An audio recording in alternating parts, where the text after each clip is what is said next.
Out Tuesday with licensed professional counselor Yunetta Spring.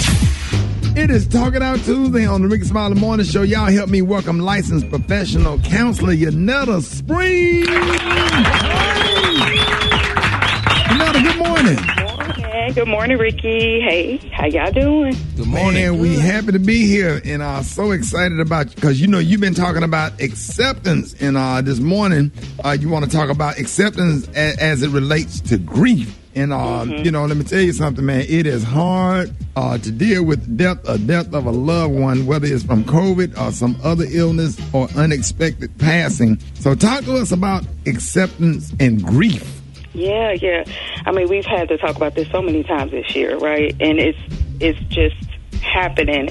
And I think it's several ways that we can, you know, experience grief. But when we lose like a loved one, like a whole person, it's a completely different level, right, of grieving. You know, so there are a bunch of psychological models for grief. One of the most common ones that people talk about all the time is Kubler-Ross, which is the 5 stages, you know, which is anger, bargaining, depression. And the last one, which most people consider it to be the last one, is acceptance, right? And I think it's important to understand, like, grief is not linear, right? So we can feel all of those different things all at once in any particular order and over again, you know? So acceptance isn't the last stage of grief. Acceptance is something we have to continuously do as we're grieving. And for grief, I think we do something which we call radically accept. And radical acceptance is understanding that we can let go of something and we can hold on to it at the same time. Right. And that's really hard, like, to wrap our minds around. But if you guys remember at the beginning of the month, we had the pen, right? The analogy with the pen. One is you're holding on to it, but one is squeezing real tight. Y'all remember that? Right. So, you know, it's hard to accept the loss of somebody we love, but I want to stress 3 things to remember as we're accepting.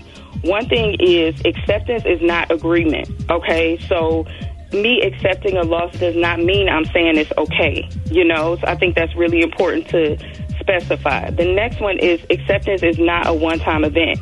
It's a continuous process, right? Because the people we love are a part of our everyday lives, like birthdays, holidays, every day, like normal days, going to school, going to work, you know, getting up, getting dressed, you know. So accepting is something we have to do throughout our entire day because there's so many memories that come back, you know, that this person is no longer a part of.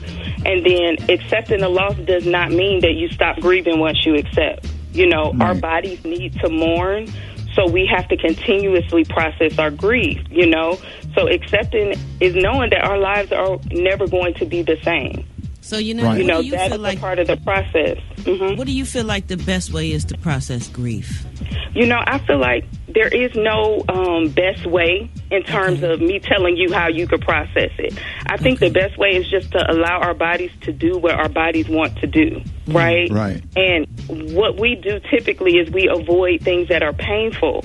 Right. But a part of grieving is experiencing the pain because our bodies have to process the reality of that our loved one isn't here anymore, right? And the more we avoid that, the more we delay the process of our bodies really being able to experience what grief and loss looks like and feels like, and it hurts.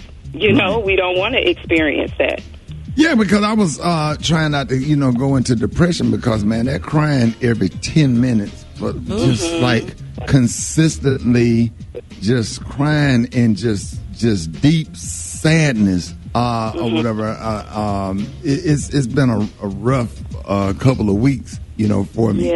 So and then you go through spaces where, like, okay, I try to look at stuff out of different windows. You know, hey, he's not suffering. He's gone to a better place. He gave you the best while he was here. But man, you know, it's just been really, really, really sad. You know what I'm saying? I'm okay once I get on stage or on the radio or whatever. But the minute I get off the radio and I walk out of the studio, I walk right back into, you know, the sadness, and I just go ahead and cry and get it all out. Yeah. So, you know, it's been... that's what you got to do. Because I think we try to avoid the sadness, but that's our body telling us we need to experience it, right? That sadness is an indication of how important that person was to us, you know, how much they meant to us. And when we avoid that, we kind of limit our body and our ability to mourn and grieve, you know? Right. So when we feel it, we have to allow ourselves to feel it. But I think the fear is we think if we feel it, we won't ever get out of it. We think we'll stay there. And I think that's what causes us to avoid it. Yeah, and Council Spring, I took advantage of my sadness. It was a fine chick at my uncle's funeral, and I started crying real hard, hoping that she got up. And she got up and consoled me, and I got her number. And we You know, that happens a lot. That happens. A lot of relationships are formed during funerals. I'm not going to say they really good relationships, but it happens. But hey, Rock, I got over there, and as soon as I got by her, I started having a fit, and she was like, "This Rickey Smiley from the radio. He taking it hard. Let me help him."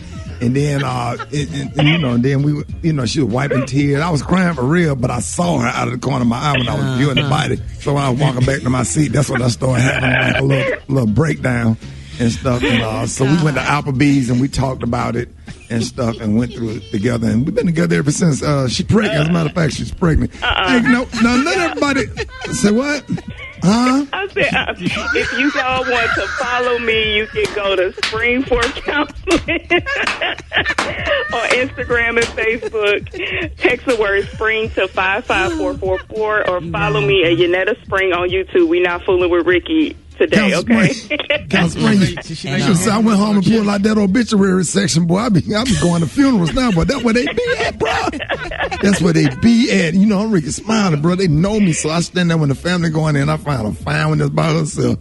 You know, especially at the church. Yeah. So I go out and say, "You want me to walk?" Like, yeah. Cause, she want to take pictures of them, put it on Instagram. Let's talk about this another time. Thank you, Council Spring. Yes, no problem. Y'all take care. Thank you. New game right there. Okay. You had a homies like right. More Rickey Smiley Morning Show coming up.